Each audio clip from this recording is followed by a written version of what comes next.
Kilometre ನಮ್ಮ ಹೊಲ ನಮ್ಮ ದಾರಿ ಅಂದ್ರೆ ಬಹಳಷ್ಟು ಜನರಿಗೆ ಹೊಲಗಳು ಒಳಗಡೆ ಹೋಗ್ಲಿಕ್ಕೆ ಪ್ರಾಬ್ಲಮ್ ಇದೆ. ಆಗ ನಮ್ಮ ಹತ್ರ ಬರ್ತಾರೆ, ಅದಕ್ಕೆ ನಾವು ಭಾಳ ಮಾಡಿಸಿದ್ರೆ ಇನ್ನೂ ಬಹಳಷ್ಟು ಪೆಂಡಿಂಗ್ ಇದೆ.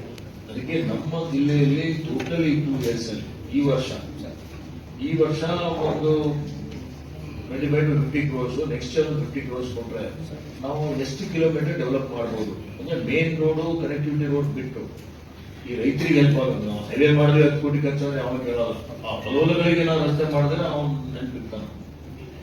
ಆ ರೀತಿಯಲ್ಲಿ ಎಷ್ಟು ಅರ್ಜಿಗಳು ಬರ್ತಾವೆ. ಇವುಗಳು ನಿಮ್ಗೆ ಏನು ಐಡಿಯಾ ಇದೆಯಾ ಸರ್? ಸಬ್ಮಿಷನ್ ಸರ್ ತಾವು ತಹಶೀಲ್ದಾರ್ ತಹಶೀಲ್ದಾರ್ ಇದ್ದೀರಾ? ಎಸಿ ನೋಡಿ, ಇಬ್ರು ಎಸಿ ಇದ್ದೀರಿ ಇಲ್ಲಿ. ಬಹಳ ಕಡೆ ನಮ್ಮ ಹೊಲಗಡೆ ಹೋಗ್ಲಿಕ್ಕೆ ದಾರಿ ಬಿಡಲ್ಲ, ಅದು ಇದು ಬಹಳ ಜನ ಬರ್ತಾರೆ ರೈತರು. ಅವ್ರು ಎಲ್ಲಿ ನಮ್ಮ ದಾರಿಯನ್ನು ಮಾಡ್ಕೊಡೋದ್ರಲ್ಲ, ಅಳತೆ ಮಾಡಿಕೊಡ್ಬೇಕು. ಅಲ್ಲಿ ನಮ್ಮ ಇವುಗಳು ಮತ್ತೆ ನಮ್ಮ ಪಂಚಾಯತ್ ಅಧಿಕಾರಿಗಳೆಲ್ಲ ನಿಮ್ಗೆ ಎಡಬಿಗೆಲ್ಲ ಹೇಳ್ತೇನೆ ನಾನು. ಅಳತೆ ಮಾಡಿ ನಿಮ್ಗೆ ಅದು ಡಿಮಾರ್ಕೇಶನ್ ಮಾಡಿಕೊಟ್ರೆ ಆ ರಸ್ತೆ ಒಂದು ಕಂಪ್ಲೀಟ್ ಮಾಡಬಹುದು. ಅವರಿಗೆ ಒಂದಂತೂ ಅದರಿಂದ ಅಗ್ರಿಕಲ್ಚರ್ ಪ್ರೊಡಕ್ಷನ್ ಜಾಸ್ತಿ ಆಗುತ್ತೆ, ಮಾರುಕಟ್ಟೆಗೆ ತಗೊಂಡು ಹೋಗ್ಲಿಕ್ಕೆ ಅವ್ರಿಗೆ ಈಸಿ ಆಗುತ್ತೆ. ಅಂತದ್ದು ಎಷ್ಟದೋ ಅಷ್ಟು ಎಸ್ಟಿಮೇಟ್ಗಳು ರೆಡಿ ಆಗ್ಬೇಕು.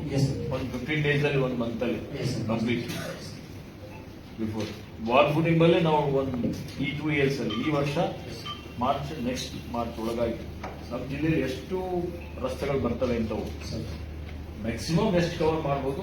ಮೆಜಾರಿಟಿ ಆಫ್ ಫಾರ್ಮರ್ಸ್ಗೆ ಕವರ್ ಮಾಡಿಕೊಡ್ಬೋದು. ಅದೊಂದು ಮಾಡಿಸಿ ನನ್ನ ಬಾಲ್ಕಿಯಲ್ಲಿ ಒಂದು 30 ಕಿಲೋಮೀಟರ್ 40 ಕಿಲೋಮೀಟರ್ ರೆಡಿ ಇದೆ. ಅದೊಂದು ಎಸ್ಟಿಮೇಟ್ ಮಾಡಿ ಕಳಿಸಿ. ಬೇರೆ ಬೇರೆ ತಾಲೂಕಲ್ಲೂ ಮಾಡಿ.